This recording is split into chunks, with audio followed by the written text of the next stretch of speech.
If you were to ask me what the most valuable skill worth having right now is, I think my answer would have to be the ability to teach yourself new things. Now, the good news is a lot of people suck at this. They're just not very good, so if you get good at it, you're in a select few, and I think you have a huge advantage over other people. But the bad part is that it's a difficult thing to learn, and it's a difficult process to go through, so it's not always fun, and it's not easy, so a lot of hard things just aren't always fun. Now, why is this important? One, I think it's important because school just doesn't really teach you things. It gives the illusion of teaching, but it doesn't actually teach you things. And then two, it doesn't actually teach you how to learn new things. A lot of things are just spoon-fed to you, and even the things that are spoon-fed to you isn't actual knowledge and isn't actually teaching you new things. Second, higher education is in a bubble. So everybody's getting the same piece of paper, everybody's getting the same degree, which means you have to separate yourself from others in some way. So actually learning how to acquire new skills is something that's going to be advantageous for you because, like I said, I don't think a lot of people are very good at this. One example within school that I think is great as far as illustrating this whole gap between, learning new things or having the illusion of learning and actually learning how to use your knowledge to solve problems is within math. Math is one of those subjects where you're essentially just learning a set of steps.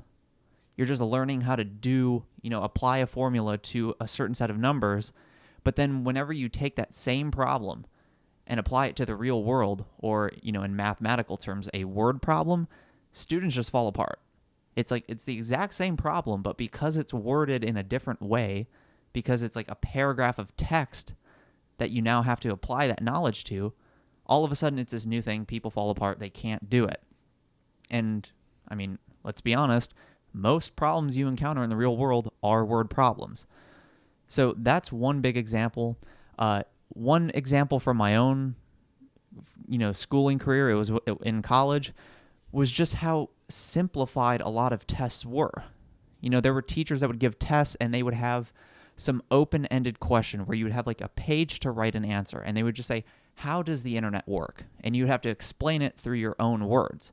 And people would fail that. They wouldn't be able to explain how the internet works, even though we'd covered it for a month. And rather than just accept the fact that most of the class failed, the teachers would instead adjust the test so that more people could pass. So rather than have open-ended questions like explain in your own words how the internet works, they would change it to something like, what is the range of Bluetooth? What is the range of Wi-Fi? Stuff that you can just go online, find a number, memorize that, take a test, write down that number, and forget it a week later. They dumb tests down so that it's easier for people to pass because, having a lot of people fail your test just doesn't look good.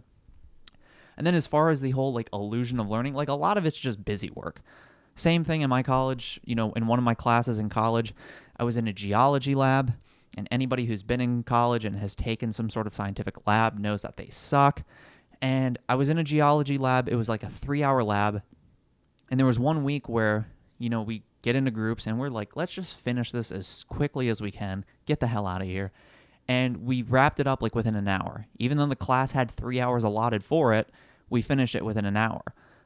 The geology department head happened to walk by one day, saw that people were out and 2 hours early, and told the TA that next week, if we weren't there for the whole 3 hours, that she would come up with more work to do. So if it's really about learning, why would you see students finishing 2 hours early and say, okay, I have to find more stuff for them to do? If it was actually about learning, wouldn't finishing in an hour be really nice? Wow, they're efficient. They know this so well, they don't need 3 hours, they only need 1. But of course, that's not what it's about. Now, as far as, the process of learning, one thing that I think a lot of people kind of forget is that it really doesn't end. And within my own domain, people tend to think that, if they just learn how to code, then they're good. Once I know how to code, I know how to code, and then that's it. But this never ends. Knowing how to code isn't the end because there are new frameworks, new libraries, new technologies being released every day. Cell phones haven't been around forever. Mobile apps haven't been around forever.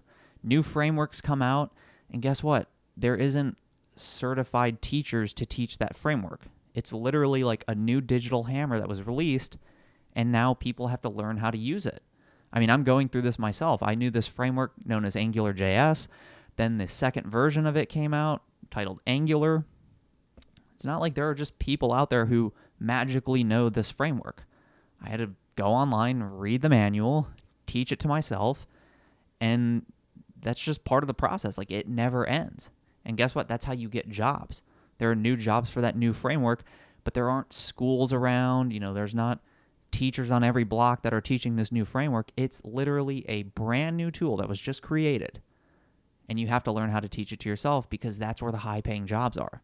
And that's why they're high-paying. It's because it's not easy to teach yourself a new framework. It's something you have to sit down, push through, learn how to do it. And that's what I did. I learned how to use that new framework, and then I decided, you know what? Maybe I'll fill in that gap.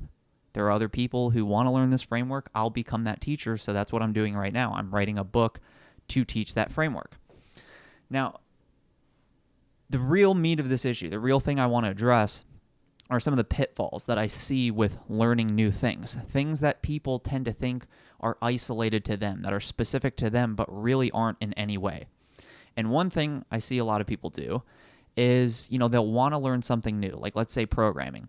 And they'll say, I went online, I did a Google search, how to program, but I see like some links look scammy, some links kind of look legit. Like, how do I know which one's which? Like, how do I know that this isn't a scam? It's like, that's part of the process. Like, that is literally part of the process of learning in the digital age. You Google something, and you have to filter through that. That is part of being effective in the technological age. You look through Google results, you have to be able to have some sort of filter. You have to be able to parse through however millions of results you're getting back. Some people think, that the experts or somebody like me who already knows how to program, like I have access to a different Google and I'm only getting the real links, only the real websites, not all the scammy websites. No, I'm getting the exact same stuff. So people will ask me, like, how do you know which one's which? It's like, I don't know. I just use my internal bullshit detector, or I'll copy and paste the website and I'll do another Google search, website review, try to find people who are reviewing those websites. So if you're trying to learn something new and you find yourself, coming across that problem, that's just part of living with the internet. Like, don't think that's something that's exclusive to you. A lot of people think that. Another thing is some people just don't think they can learn. Like, I knew a girl one time, this was right around the time I was learning how to program, and this one girl said she would really like to learn how to knit. And I was like, okay, well, why don't you learn how to knit? Like, go on YouTube, type in learn how to knit. And she just looked at me, she's like, you can't learn how to knit on the internet. Like, what are you talking about? People learn how to do way harder shit on the internet. And she didn't think she could learn how to knit. And this wasn't like in 1995. This wasn't like pre-YouTube. This was like 3 years ago. YouTube existed, Twitch existed, like a number of sites existed that could teach you how to knit. But she just stopped like right there. She's like, I don't think you can learn how to knit online. I'm like, what the fuck are you talking about? The other thing is, it's much easier to go into this with the assumption that what you're about to do is extremely difficult. If you go in thinking it's easy and then you encounter difficulty, it's very easy to give up because you think it's something that's specific to you. It's far easier to go in knowing that what you're about to do is extremely hard. I was at a coding meetup not long ago, and, when I was learning how to program, all I wanted was somebody who knew what they were doing and, had like a proven track record, like a resume, a portfolio, like where I could look at them and know, okay, this person knows what they're talking about. All I wanted was somebody like that who would say, here's a book, do this. Or like, here's a really good website, go through this. Because, like I said earlier, I was kind of in this weird state where I'm seeing scammy shit, some stuff that looks real, and I was having a hard time, deciphering it. So I really just wanted somebody who could say, this is real, this is good, just work through this book.